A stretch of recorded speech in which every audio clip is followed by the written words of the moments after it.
Beverages with Brad. Welcome to Beverages with Brad. We're here with Johnny Gates. This guy's career continues to go down. He went from national television to now his second appearance on Beverages with Brad.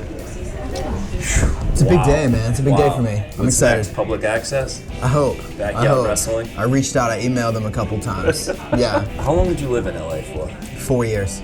Now you tried acting out there, you told me. Yeah, so Please tell like, me about that experience. I went hiking, but it's beautiful because you get to the top and like the view's amazing and stuff. You mean the actual hill where the Hollywood sign is? Do you mean? Yeah, like that's a that's Okay, like you hiked up that's there. one of the hikes. Yeah. Did you sit up there and look down and just dream about this moment? this moment right here? Some woman came up and she was like, "Do you act?" Like I felt like I was like getting punked. Wait, you know? someone asked you on top of the mountain? As I was hiking. This is like a scene from a movie. That's what it felt like, and I climbed the mountain to Hollywood and I looked down and thought about my whole life, and then an agent came out of the bushes. Literally. And so I was just like, I don't know. Yeah, I said I didn't want to say no. I didn't know where it was gonna lead. Yeah. But I didn't, you know, and I'm not a good actor. Like, I was in some plays in high school. Like, I'm not a good actor. I started to get sent on like commercial auditions. Okay. Tough world. A Taco Bell, like you'll get an email. You did a Taco Bell audition? Yeah, oh yeah, Awesome. yeah. So it would be like, you get an email, usually at like around 3 o'clock, saying that you have an audition tomorrow. Like I'd say 90% of the time for me, it was like rocker guy, band guy, like for everything. Like everything. This chalupa rocks. Everything is so stereotypical for those commercials. I remember the Taco Bell one was like, it was at a house party, I think, Okay. and like, I walked in with like tacos for the party, and like I was like the guy, you know? Do you remember what you said with the tacos? No, it was like I'm here. Like I don't know. But the worst part is that you literally, and people have said this before, You're but like, hey dudes, who wants a crunchy taco? and I'm holding a guitar the whole time. But you walk into the room and it's just like a bunch of dudes that look exactly like you know? This is a bunch of rocker dudes. Yeah. Getting ready to hold their And tray. it's depressing because soft tacos. sometimes if it's supposed to be like the rocker dude or whatever the part is, like some people really dress for that part, you know? So you see dudes like decked out and like band stuff or like trying to look like they're from the 80s or something, you know? Anarchy patches. Yeah, like that kind of shit. Because nothing says punk rock like a Taco Bell ad. You sign in, like when you get there, you have to sign in, and it straight up asks you like how many Instagram followers you have, and you're signing in, like you see the other people.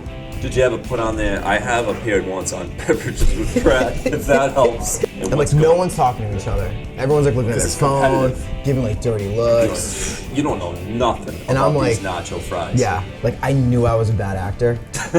You know what I mean? So Yeah, but who's a good actor No, I mean, on it's just Taco Bell not. ads? Like, I don't see Denzel on the Taco Bell No, it's just ads. like, I just knew I was so bad. Dude, those things pay like a ton of money. Really? That's the thing. Yeah. Like if you book, like no joke, if you book a Taco Bell commercial, like well, you're probably getting like 20 grand maybe, I think.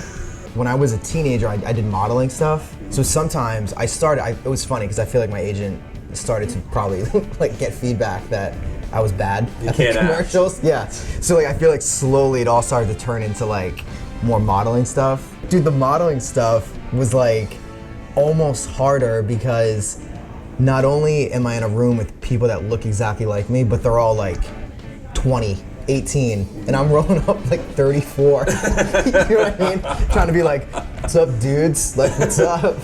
It was cool to like just see different parts of the city and like meet people and on like some of the like meet girls. Like it was, you know. Yeah. Sorry, mom. I booked one gig, and I couldn't do it because of The Voice. I was on The Voice at the time. Well, the modeling, that must be a real weird world. Like, what are people like in that industry? Dude, I did a lot of that. I mean, when I was in high school, I did a lot. I'd go to New York like by myself to do stuff. To model. Yeah. A lot of people watching my show are aspiring models, so if you have any advice for them. I can't believe this has turned into like we're talking about modeling. Modeling and Taco Bell ads. That's what my show is all about, my friend. I think my favorite thing about Nashville is probably this songwriting community and just like the emphasis on songs. With LA, it's a little image driven, you know? Pretentious. Yeah, or if like you have a bunch of Instagram followers, like you can be a musician if you want. It's such a small. Hello, sir. Good morning. Morning to you too. How are you? How's it going? Hi. It's a tough community. It's a little guarded. If you're on the outside of like the actual music industry, there, it's like it can be a really tough. It can take like break in. It can take years. Yeah. And what made you decide to go back there from LA? Just honestly, like knowing more people in the industry. Sound-wise, my stuff is always kind of bordered on like kind of country, kind of Americana, and that's definitely the home of that. That maybe you had maybe some regrets about doing The Voice?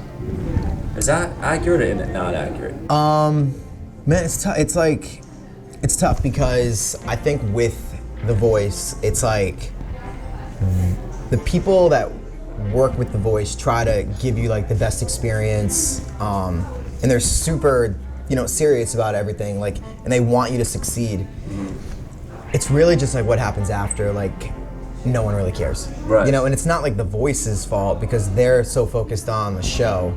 Uh-huh. It's kind of like, I don't know if whatever label they work with or whatever, like, press people, there's like a fall off, All right, well, they're in that moment, that season, that episode. Yeah. And then meanwhile, all these people left the show and now and they can't worry about them because it's too many people. And they're filming another season. Right. So for me, I mean, like, I think maybe, I can't say I regretted doing it because, like, I've already been to 2 weddings of people I met on the show. I'm playing a show in New York this weekend with people from the show. Like, there's things that I probably could have done to take advantage of being on The Voice, but I've kind of tried to shift. You don't want to do that.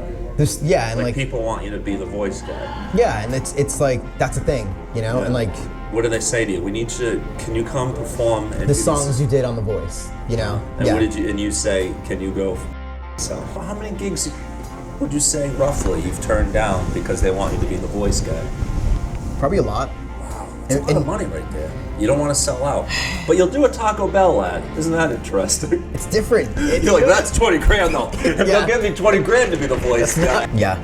Like William Hung is probably my favorite guy to come out of any of those shows. No offense to you. Dude, we need to try to get him on the show. Hell yeah. But I still think Adam Levine's got to be a douchebag. I know you say he's not because you're a professional. But how is that guy not a tool? How?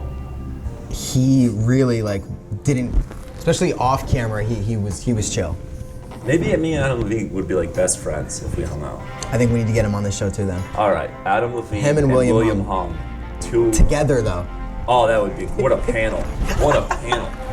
That would be sick. It's Brad Pierce, Johnny Gates, William Hung, and Adam Levine. Oh well, I just put out an EP of a bunch of new stuff. I was listening to it the other day. That Dive Bar song is shit, man. I can't believe that song isn't huge. Yeah, so that's we had a good press push behind it. It landed in Billboard.